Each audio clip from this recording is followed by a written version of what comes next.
Golpe de Estado acá, infectadura, Argenzuela, dictadura. Quizá a vos también te sorprenda el nivel de violencia con que un sector de la sociedad se refiere a la situación nacional y a un gobierno que comenzó hace 10 meses, en el marco de una doble y brutal crisis. La ya esperada, producto de las políticas antiindustriales y antinacionales del macrismo, y la inesperada, producto de la pandemia del COVID-19. Están violando la Constitución Nacional y sus artículos. Y es una dictadura. Bueno, contanos. Nos hablan de caos, de desgobierno, de probable golpe de Estado, de un futuro de desobediencia civil, levantamientos y saqueos. Buscan instalar la idea de que es posible y hasta necesario que el gobierno nacional no concluya su mandato. Es lo ridículo que suena que piensen que va a haber elecciones. ¿Cómo que piense que va a haber elecciones? No va a haber elecciones. ¿A qué se debe semejante retroceso en los consensos democráticos más básicos que habíamos logrado construir en Argentina después de lo que significó para nuestro pueblo la tragedia de la última dictadura cívico-militar? No somos una isla ni esta situación nació de un repollo. El poder económico más concentrado tiene en todo el mundo técnicas destituyentes listas para aplicar allí donde ya no puede gobernar ganando elecciones. La agenda de la derecha mundial parece ser tolerancia cero con las políticas y los gobiernos populares. Esta nueva extrema derecha, con estilo renovado pero las mismas viejas ideas, ha dado pasos importantes en el mundo. Gobiernan en Europa, con discurso y prácticas xenófobas, en Hungría, en Italia, en Polonia, en Estados Unidos, con un discurso y prácticas racistas y supremacistas, y con el racismo, el machismo y la homofobia descarados en el Brasil de Bolsonaro. Es discriminación contra heterosexuales. En América Latina, los golpes de Estado en el siglo XXI no han menguado, y los sufrieron, por ejemplo, los gobiernos de Zelaya en Honduras y de Lugo en Paraguay.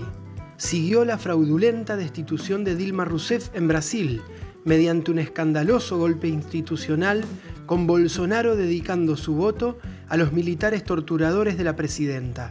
Perderam em 64, perderam agora em 2016, contra o comunismo, pela nossa liberdade, contra o Foro de São Paulo, pela memória do coronel Carlos Alberto Brilhante Ustra, o pavor de Dilma Rousseff. El avance reaccionario coronó con el golpe de Estado en Bolivia, que empezó con un reclamo salarial de los policías. Misma táctica implementada en Ecuador en 2010, cuando llegaron a tener secuestrado al entonces presidente Rafael Correa. Ahora Bolivia marcha a elecciones con Evo Morales proscripto, y lo mismo ocurre en Ecuador con Rafael Correa. En Brasil, Bolsonaro ha planteado en reiteradas ocasiones que está dispuesto a cerrar el Congreso, lo que marca un retroceso en los más mínimos cuidados a la democracia formal que con todos sus límites en la región parecía consolidada. Al avance de los sectores más reaccionarios en la región, tenemos que sumar la imposición por parte de Donald Trump de su candidato Mauricio Claver Carone al frente del Banco Interamericano de Desarrollo, una entidad históricamente comandada por un representante latinoamericano. Claver Carone es uno de los duros de la diplomacia yanqui, ferviente impulsor de la necesidad de derrocar los gobiernos de Venezuela y de Cuba. También fue quien gestionó el préstamo más importante de la historia del FMI, con el fallido objetivo de permitir la reelección de Macri en Argentina.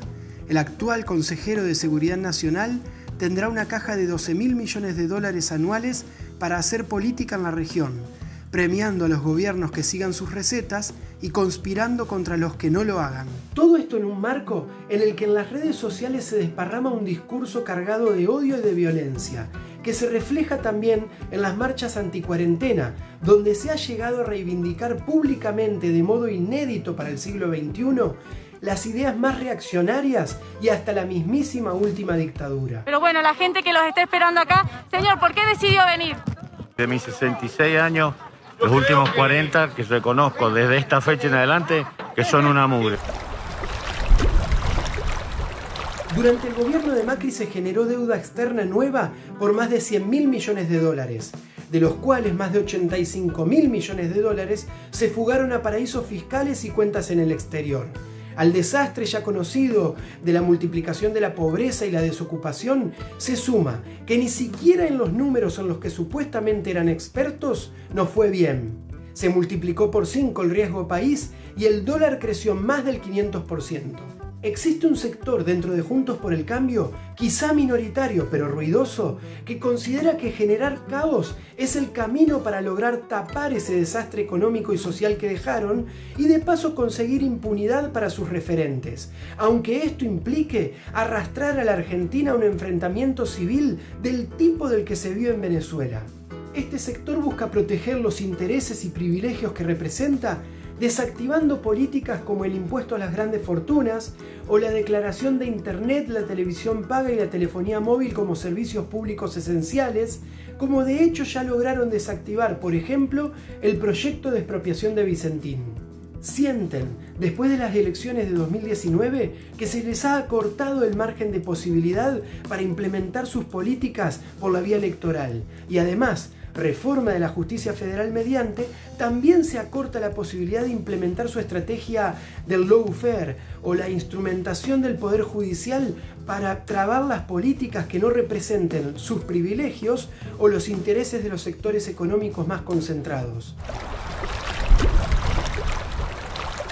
Básicamente, existe un sector de la oposición al que ya no le interesa convencer a los no convencidos, pensando en una futura alternativa electoral.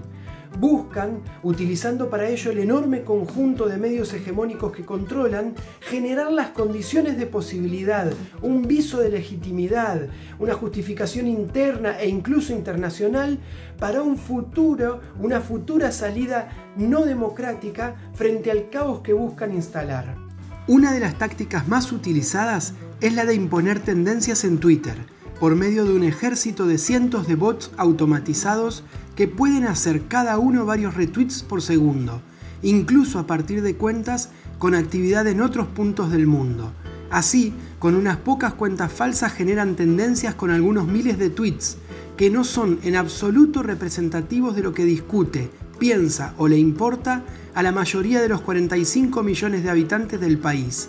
Los medios hegemónicos completan la tarea amplificando esas tendencias como si fueran expresión de lo que está pensando la gente. Si a esto le sumamos las escandalosas fake news o noticias falsas, lisa y llanamente mentiras, que se reproducen y son impuestas en el debate público con el mecanismo recién explicado, entonces el círculo vicioso se completa. La idea de que estamos en una dictadura o de que el gobierno nacional no tiene apoyo popular es uno de los frutos de este tipo de maniobras. Hablamos, a ver, para los más chicos, si están con los padres, la familia, por ejemplo, de algo parecido al autogolpe que instauró Alberto Fujimori en Perú. Así se busca generar, paradójicamente, la doble idea de que hay un desgobierno y una dictadura, por medio de denuncias constantes ante cada proyecto de ley de que hay una violación de la Constitución o falta de institucionalidad, que hay censura inexplicable, insostenible solo con recorrer los principales medios del país, buscando generar focos de violencia que generen incluso represión por medio de patrullas perdidas, amenazas, escraches, patoteadas incluso a periodistas, coronando todo con los famosos cacerolazos que son pequeños pero ruidosos y después amplificados y difundidos constantemente por los medios hegemónicos del país. Solamente en las últimas semanas tenemos para ilustrar la advertencia de Duhalde de que no habrá elecciones en el 2021, el llamado del ex gobernador de Mendoza Alfredo Cornejo a crear una república aparte, la instalación de un discurso de odio como el de Pichetto contra los inmigrantes, la predicción de Elisa Carrió de que habrá saqueos y desobediencia civil a fin de año, y el levantamiento policial, anunciado en TN días antes de ocurrir por la exfuncionaria del Ministerio de Seguridad de la Nación de Patricia Bullrich, Florencia Arieto, levantamiento que comenzó en Almirante Brown, territorio de Fabián Perroni, el ex jefe de la policía bonaerense en tiempos de Vidal y Ritondo, bonaerense que a Vidal no le hizo un solo reclamo, pese a una caída del salario real del 30%, pero que a los 10 meses del nuevo gobierno termina rodeando la Quinta de Olivos con patrulleros y efectivos armados. Como frutilla del postre, el expresidente Macri hace pública una carta en la que sigue abriendo camino a la deslegitimación del Estado de Derecho y a la justificación de cualquier acción antidemocrática. Ahora bien, legítimamente uno se puede preguntar, ¿Esto quiere decir que si yo reclamo porque en mi barrio no hay cloacas o necesito aumento salarial, soy un golpista que le hace el juego a la derecha más rancia? Desde ya que esa no es la idea. La pregunta es, en todo caso, como siempre lo fue, ¿cómo y sobre todo con quiénes damos esas luchas? ¿Con qué estrategias y con qué consignas? Ahora, si la pregunta es qué hacer frente a estos avances y cómo cuidar esta democracia que tanto dolor nos costó conseguir, la respuesta es que no hay una receta, pero sin dudas una forma de empezar es cortar con el espiral de violencia y odio que promueven quienes impulsan la estrategia del caos. Obviamente el hecho de que no haya receta no significa que estemos condenados a la inacción. Hay pasos que se pueden ir dando. Por ejemplo, aislar a los más reaccionarios y violentos, exponerlos como lo que son. La mayoría de nuestro pueblo, por memoria, por experiencia propia, no avala ese camino. O no enrollarse, no enroscarse en discusiones tuiteras y mediáticas en un terreno que controlan fundamentalmente estos sectores, lo que no significa no dar debates ni argumentar, pero sí no restringirnos a la agenda mediática que imponen estos sectores minoritarios. A la vez, impulsar y defender la idea de que el gobierno tiene que avanzar en políticas populares y no dejarse condicionar por esos grupos minoritarios. Y fundamentalmente también cuidar las elecciones del año que viene, que se tienen que realizar, y es en ese ámbito en el que se definirá justamente qué rumbo político, social y económico termina tomando nuestro país. Tiempos para actuar con la mente fría y pensando bien cada jugada. Sería una derrota para todos y todas que con estas movidas logren desactivar las políticas que realmente las motivan. El impuesto a las grandes fortunas, la declaración de servicio público esencial de la telefonía móvil e internet, la inversión en planes de viviendas, en apoyo para las pymes para superar la crisis y para las familias más pobres. Eso es lo que realmente buscan trabar. El contexto regional no ayuda. La única fuerza que puede sostener las políticas populares es la propia sociedad, que ha demostrado muchas veces estar dispuesta a defender la democracia y a quienes honran su compromiso con ella. El gobierno debe tomar nota de esto. Parte de la agenda de la campaña de esta derecha busca instalar la idea de que somos una mierda y de que todos y todas, y las y los jóvenes sobre todo, lo único que quieren es irse del país. Tendremos que darle mucha visibilidad y relevancia a las historias que muestran que, por el contrario, en el marco de esta pandemia se ha demostrado una vez más que este pueblo es esencialmente solidario. Y frente a estos sectores minoritarios, privilegiados, que buscan justamente aprovechar el aislamiento social en resguardo de la salud pública para dar el zarpazo, tendremos que estar atentos y atentas, unidos y unidas más que nunca, para demostrarles, si es necesario, en todos los ámbitos y espacios, incluso en la calle, que este pueblo tiene memoria y que, deberían saberlo, dijimos nunca más.